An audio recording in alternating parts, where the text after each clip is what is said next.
The story of the bleeding woman is one of the most powerful in the entire Bible. Not just because she got healed, but because for 12 long years, she suffered in silence. 12 years. That's over 4,000 mornings waking up in pain, 4,000 nights of disappointment, 4,000 unanswered prayers. The Bible doesn't say she was full of faith all those years. It doesn't tell us that she praised every day or that she always believed it would get better. It simply says she suffered. She spent everything she had on doctors, and instead of getting better, she got worse.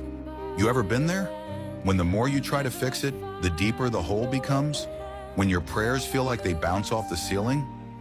When you're doing everything you know how to do, but the bleeding just won't stop? Maybe you're there right now.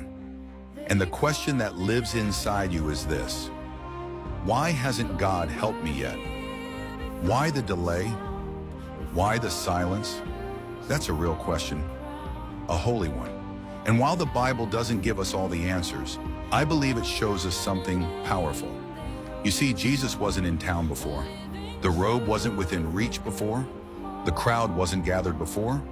Maybe heaven had her healing scheduled, not at year 3 or year 7 or year 11, but at the exact second the Son of God would walk past, not to punish her, not to forget her, but to set the stage, to make the miracle undeniable, public, personal, perfectly timed.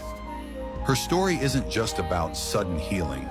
It's about long faith, wounded faith, quiet faith, the kind of faith that keeps moving even when it's limping.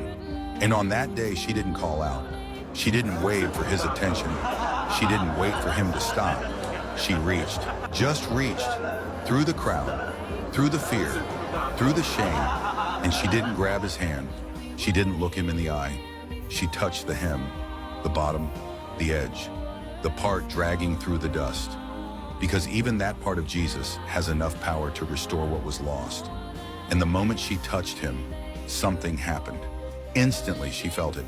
The bleeding stopped, and Jesus stopped too. He turned around and said, "Who touched me?"